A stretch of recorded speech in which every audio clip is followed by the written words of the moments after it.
Welcome to The Explainer. Today we're going to talk about something that we all take for granted, but it's an innovation so profound that it literally built the modern world. We're talking about the simple act of stopping food from going bad. For millions of years, our ancestors were living on a razor's edge. A big hunt was, sure, a huge win, but it was also the start of a desperate, frantic race against an invisible enemy, decay. So the real breakthrough, the thing that changed everything, wasn't just about finding more food. It was about figuring out how to master time itself, learning to preserve what they had. That was the crucial first step on the very, very long road to civilization.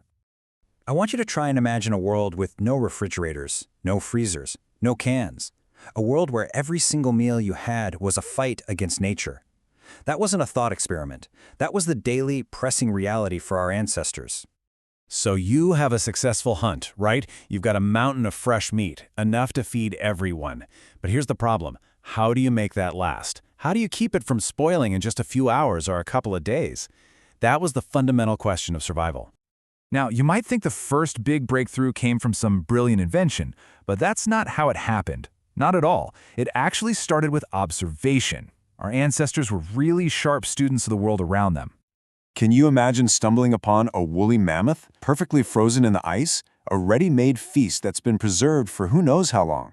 Or maybe you notice that a piece of meat left out in the hot, dry sun gets tough, but it's still edible weeks later. These weren't inventions. They were nature's first lessons in food science.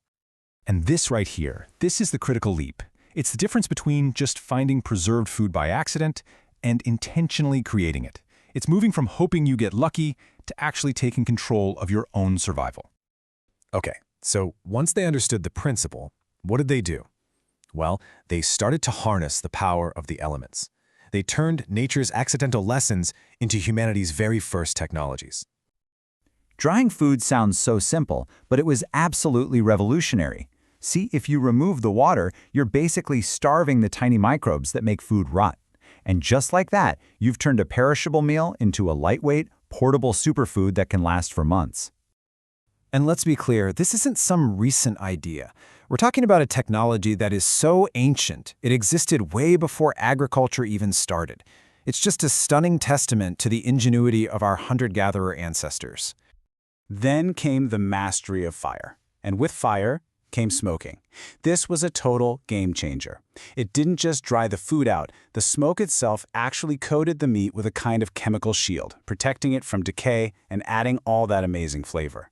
This was especially crucial in damp, cool climates where just leaving food in the sun wasn't going to work. So we've covered the physical methods, sun and fire. But the next wave of innovation, well, it got into chemistry and biology. It was like unlocking a hidden world that was there all along. Salt. What a game changer. It's a natural preservative that literally sucks the moisture right out of food. It creates this super dry environment where those spoilage microbes just can't live. And people figured this out early. We're talking Neolithic humans mining salt more than 7,000 years ago. And get this, the word salary actually comes from the Latin word for salt. Roman soldiers were literally given an allowance to buy salt. That's how incredibly precious this mineral was. It wasn't just a seasoning, it was basically a form of currency. And then there's fermentation, which is, honestly, it's just wild. Instead of trying to kill all the microbes, our ancestors figured out how to work with the friendly ones. They learned to cultivate them, and in the process, they turned simple ingredients into this whole world of complex, delicious, and nutritious foods. We're talking beer, bread, yogurt, cheese, you name it. Okay, so you've dried, smoked, or salted your food. Fantastic. But that's only half the battle, right? Now you have to protect it. You can't just leave it sitting out for pests and the weather to get to it. You've got to admire the resourcefulness here. Our ancestors used anything and everything they could find in their environment. Animal bladders became the first canteens, hollowed-out gourds held seeds, woven baskets carried grains. These were simple, but believe me, they were highly effective. And you can see a clear evolution here. First, we used natural shelters like caves. Then we started digging pits to get more control over temperature and protection. But the real revolution, that was pottery. Suddenly, you had durable, airtight, pest-proof containers. That invention was absolutely essential for people to start settling down in one place. So why does all this matter? Well, the impact of these ancient techniques goes way beyond just helping people not starve. In a very real sense, all of this is the foundation of the world we live in today. Just look at this connection. Portable food like jerky, That fueled human migration all over the planet. The ability to store things for the long term, that's what made trade and commerce even possible.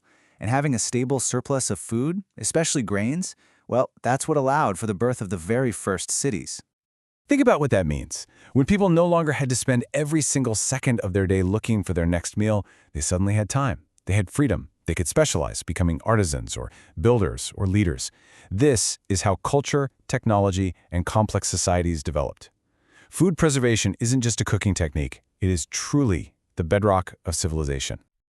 So, from the very first ancient smokehouse to the refrigerator in your kitchen, this quest to control time and stop decay has been one of the great driving forces of human history. It's an unbroken chain connecting us to our earliest ancestors. And it leaves us with a pretty interesting question to think about. What will our food innovations create for the future?